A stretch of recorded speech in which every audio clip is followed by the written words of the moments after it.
Bear, who said the Jupiter trial was a great breakthrough in figuring out how to get people to take drugs who don't need them. In 2010, an investigation into the Jupiter trial was published in the Archives of Internal Medicine.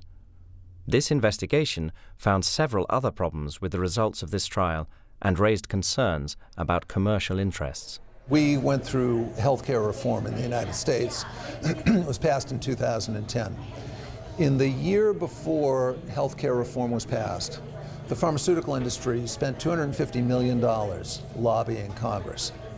And they had, I think, 15 meetings in the White House that were not publicized. Pharma, which is the trade organization for our pharmaceutical industry, got so much of what it wanted in healthcare reform in the United States that it agreed to spend $100 million advertising in support of healthcare reform. It was so happy with the deal that it negotiated. Well, they spent $250 million to get what they wanted for years and years to come. $250 million is less than 1% of their profit for that year.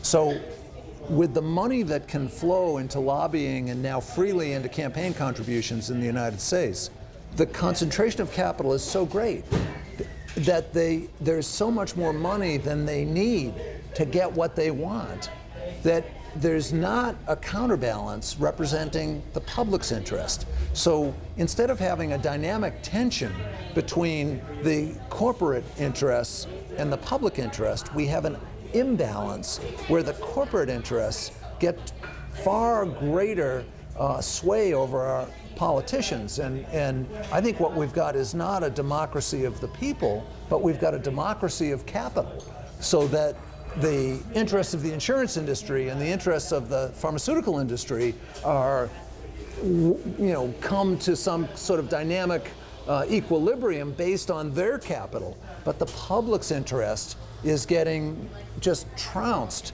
in this.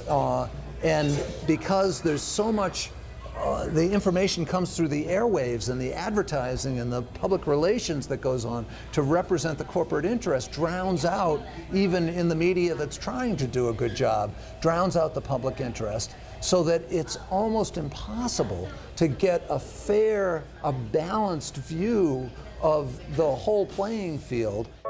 The dynamic tension or counterbalance should be provided by the various health organisations.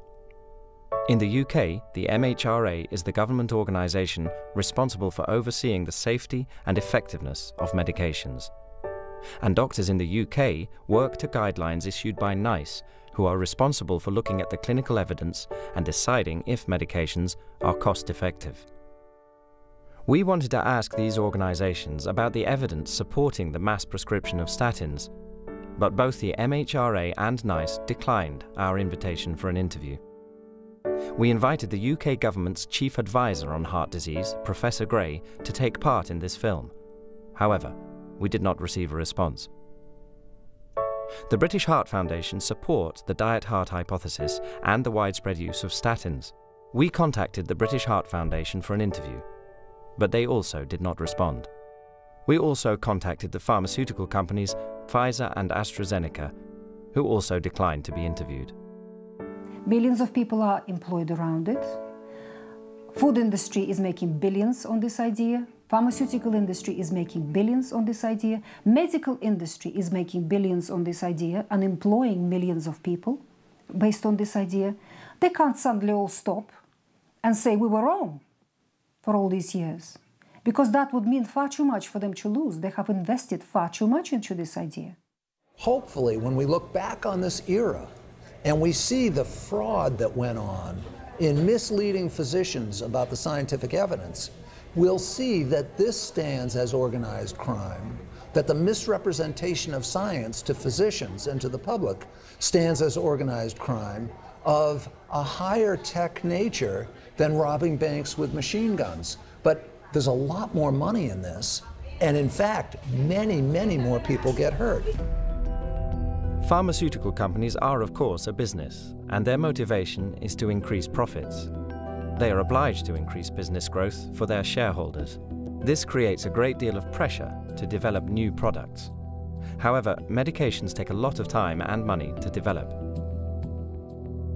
In order to develop a new medication, between 5,000 and 10,000 compounds may have to be initially screened. Around 250 of these will enter preclinical testing, with 5 going through to clinical trials on people and 1 as an approved medication. This whole process takes around 10 to 12 years. Developing new products is one way to increase profits, but another way is to increase sales of existing products. Pharmaceutical companies can increase the market size for a medication by investing in the education of doctors and the general public. So by the time a physician is in practice, he's been taught, very dogmatically by the way, that cholesterol is a villain, that cholesterol and saturated fats cause atherosclerosis. And when they get done with their training and they're out there in practice, they don't change those belief systems very easily. It makes me angry sometimes. And then I think about all the millions of people out there that are being put on statins, perhaps unnecessarily, in the name of prevention. And maybe we're barking up the wrong tree here. Pharmaceutical companies, like any other business, are always looking for new markets. More recently, by suggesting that children as young as 9 should be screened for high cholesterol. The costs associated with cholesterol medications are not confined to the cost of the drugs themselves and the health cost associated with the adverse effects, but also the lost opportunity to tackle the real causes of heart disease. What we've done is we've diverted the public's attention, we've diverted physicians' attention by creating these industry-dominated guidelines that cause physicians to pay attention to their patients' cholesterol levels instead of how they're living their lives. The big picture is not only have you not improved people's health as a consequence of taking these pills, but what you've done is you've drained the energy from the healthcare encounters and healthcare efforts away from the things that really will reduce people's risk of heart disease. Levels of cholesterol change seasonally.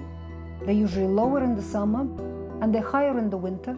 They change depending on what we're doing, depending on our level of stress, depending on our nutrition, and depending on many, many other factors. The last thing you want to do is to interfere with your blood levels of cholesterol. Your body knows what it's doing.